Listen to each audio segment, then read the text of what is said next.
everybody, I'm Jared. I'm Chelsea. And welcome back to Living Lauky. Life as we know it. One of the things that we're going to do with this channel is highlight small business owners and entrepreneurs and find out the ins and outs of starting your own business. And today we're going to take a trip down to Wilmington, North Carolina. We're meeting with the founders of Clean Eatz, Don and Yvonne Verity. And you're going to see a little insight of how they got started and their story. All right, so stay tuned. Yes, stay tuned.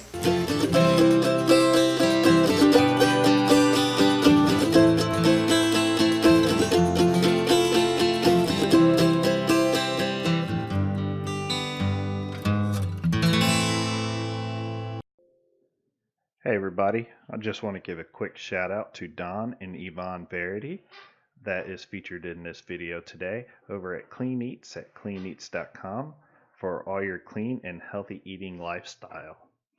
Also, don't forget to check out their blog and their podcast, The Clean Truth. He calls me Red, but I do go by Yvonne Verity. My name is Don. And Clean Eatz. We started, 2013? So originally I'm from Hillsboro, Illinois. So we're in between St. Louis and Chicago. So St. Louis, Missouri and Chicago. And I was a farm girl. So I grew up in the middle of nowhere on a farm. So for me to come, I guess, I called it the city, but Edwardsville was really not a big city. So I guess to move to Wilmington, it was the beach at the time because we have a lot of snow and it was cold all the time, just nasty, nasty weather. So it was the beach. The beach, sand, sun's what we always say. I grew up in Edwardsville. It's about 30 minutes east of St. Louis. It's out in the middle of nowhere. It's a country town. For me, I guess I went to school for X-ray tech. So I was an X-ray, I want to say it was 8, might have been 10 years. Time flies. And I had 2 girls at the time, and I was going through a divorce. I was overweight, and I was like 210 pounds probably. And I worked for a Catholic hospital, which it was fine, but it was just one of those really push. And so one day I woke up and, I always tell people, you'll know that day that you want to change because all the excuses go away and you want to change, right?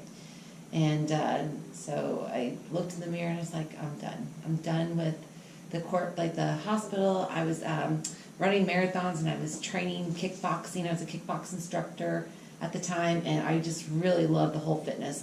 My original career choice was physical therapy, and then I didn't get into it for long reasons, and so by X-ray I was flipping through the catalog. It was a 2-year program. I could get in, and that's how I made my career decision, which I was good at, but so anyway, I was doing the whole kickboxing, and I was going through a divorce, and I'm like, I'm done. The whole thing with the Clean Eatz, which we had another company before we moved here, so we started the first one. It was a Local Cafe, and that was in Bethalto, so that's where we met. But I was trying into my thing where, but I was training people at the time. I became a personal trainer, which I loved, right? And so my clients couldn't lose weight.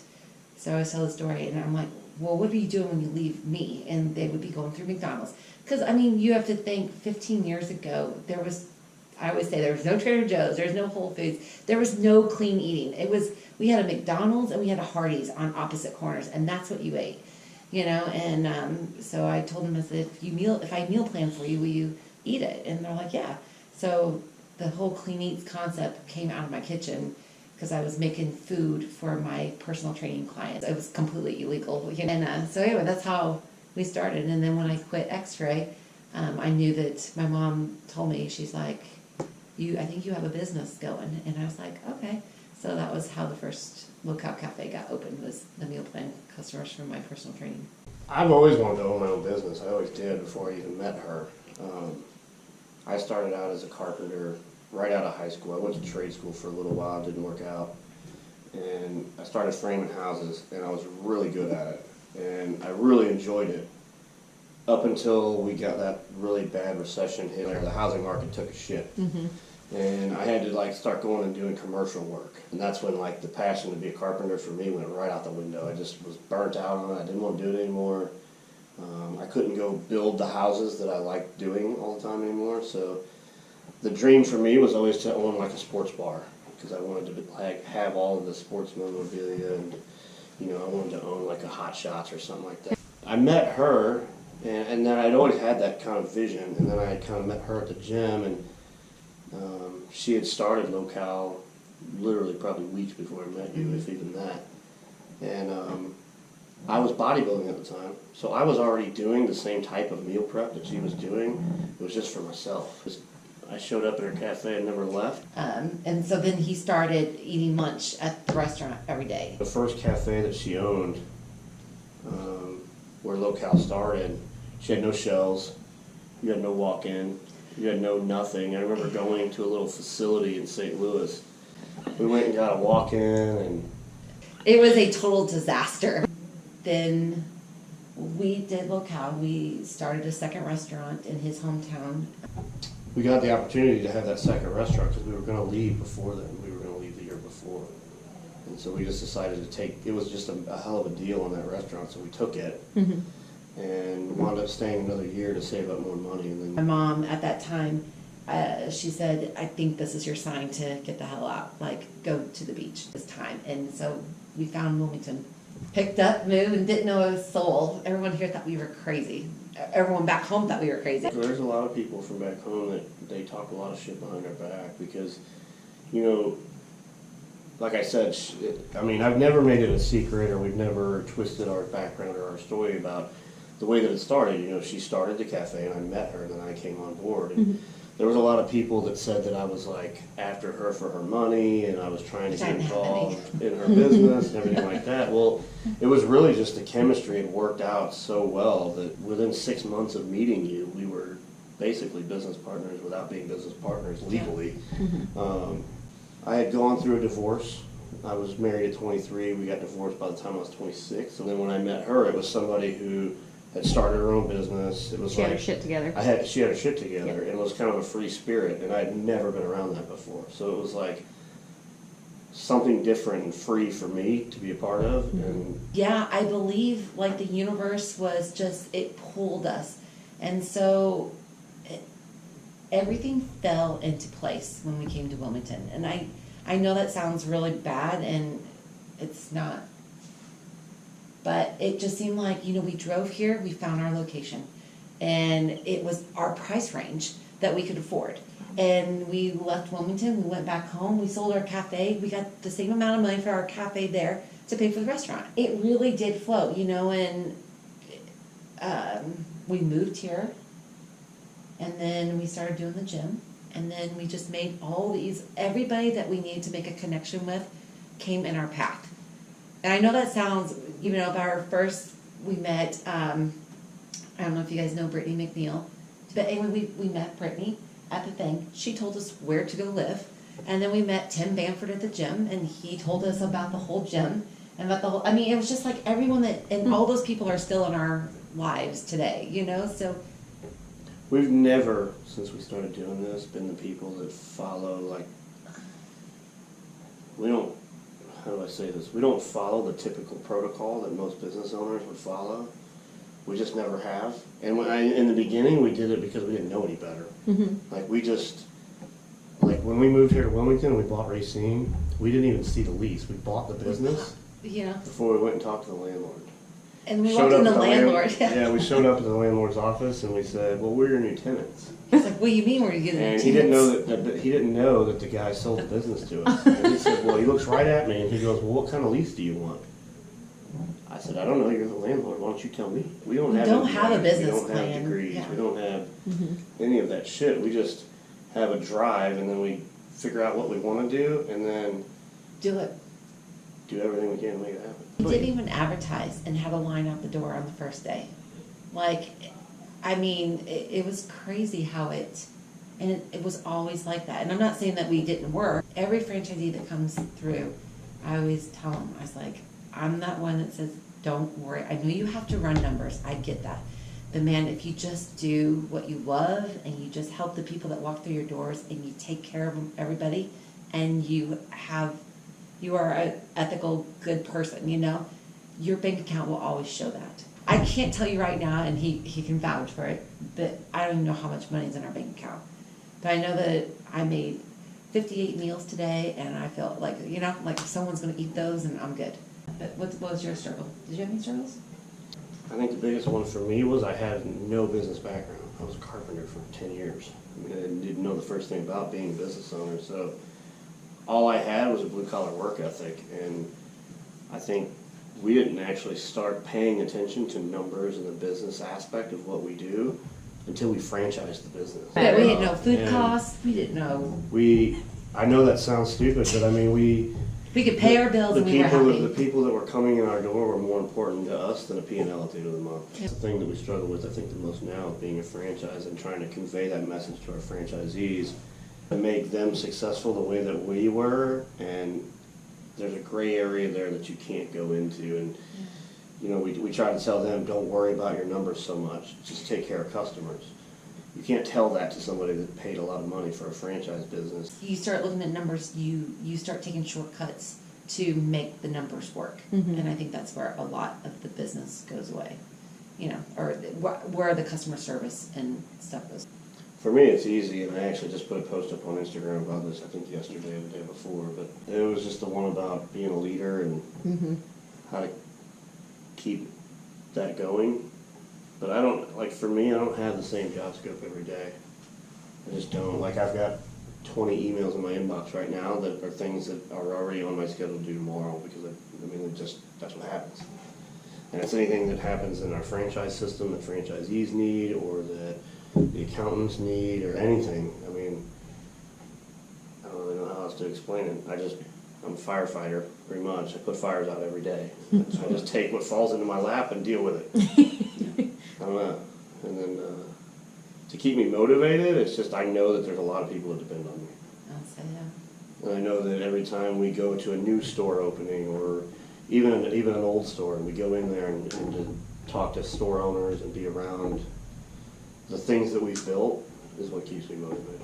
I would say the same. Like, there's a lot of lives that we've sold to that they depend on us, so we don't have a choice but to keep going and make it everything better for them. If I could just improve everything, you know, and do that. But I deal with the food mostly. Like, I did like all the meal plan and the kitchen, and I don't work so much behind the lines anymore at the cafes, but everything behind the scenes is what I usually do. So how all the food gets to all the cafes, that's the team behind us. My piece of advice is you cannot have a plan B. There's nothing that you can fall back on. So if you believe in it that much to change everything, then that's the only thing that you make work. The biggest thing I would say is don't have a plan B, but also don't be scared to take that leap either. So if it's something that you have enough passion about, that you think it's going to be a business, you shouldn't be scared about it. Yeah. I mean, we moved here with less than 10 grand in our pocket when we moved, minus the money that we made off the restaurant sale. We had to pay the other guy for the business. Right. But after that, we had about 8 grand in our bank account. We have 40 locations open right now. We've had a few closed this year, just for various reasons, operator issues. I mean, you name it, every franchise system has them. But I think we're at 40 open and running right now, and we're getting ready to have another one that opens 2 or 3 weeks away from opening. We're as far west as St. Louis. Yeah, St. Louis was our 50th franchise. Edwardsville. Signed, not open, but she signed. You think So you're- she went back to the original location.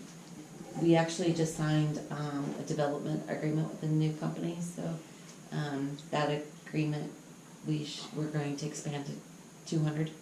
So we have I think we're going to shoot for 25 this year. We might hit 25, and then next year our goal is 50 sold and 50 open. So I think for me it's starting Clean Eatz. When we moved out here, we rebranded the business.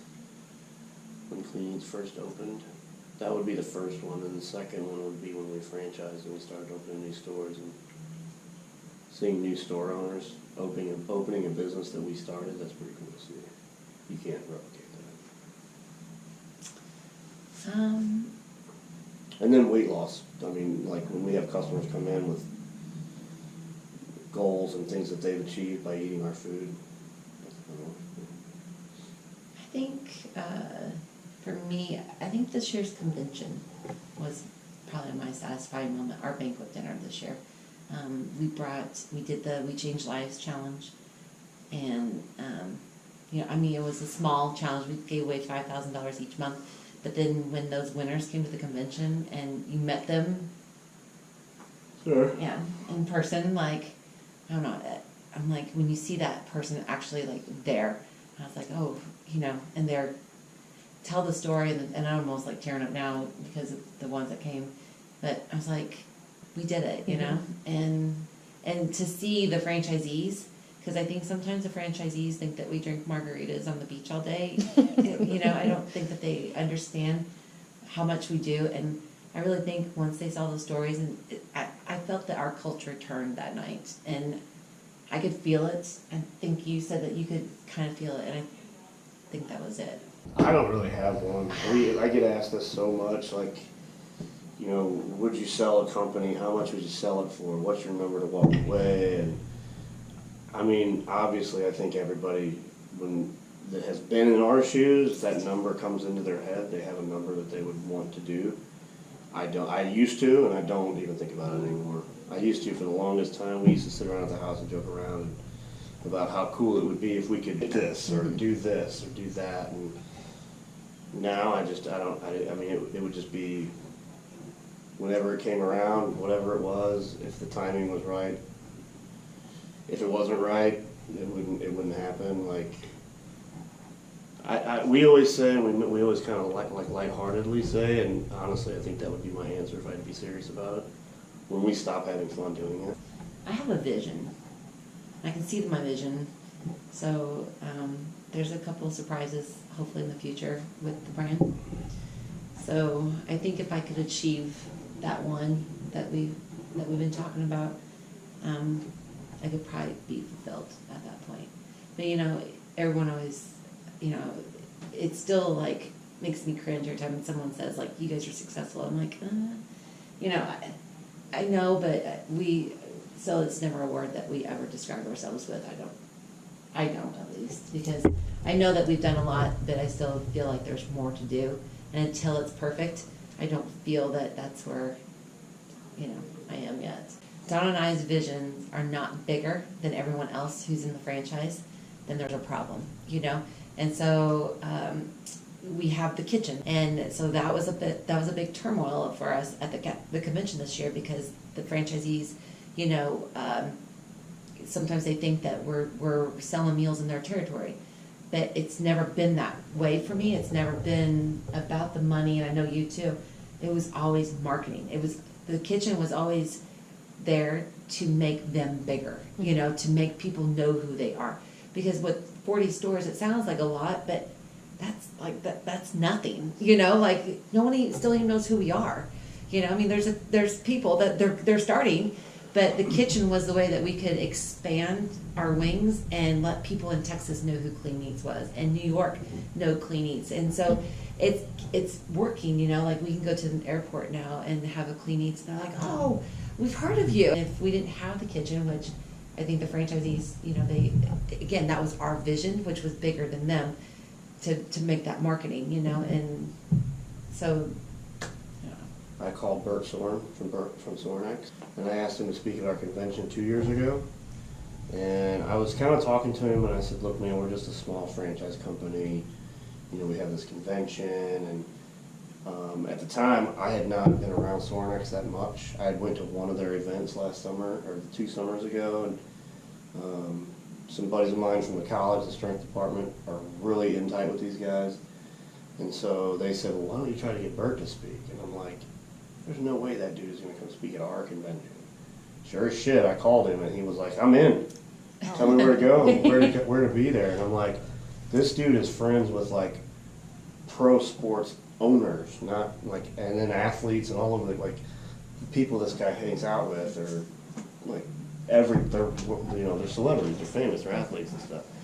And the one thing he told me when he got to my house that night, and I thanked him for coming and everything, and he was like, If a door opens, I'm walking through it. Never say no. Just continue what we're doing. You know, just to be as authentic as we can. Put the right people in our franchise system because they're ultimately our partners. As always, if you like what you see and you want to help to support the channel, hit that subscribe button below. Plus, check out the links that we're leaving down below, not only to Clean Eatz, but different ways to help support our channel.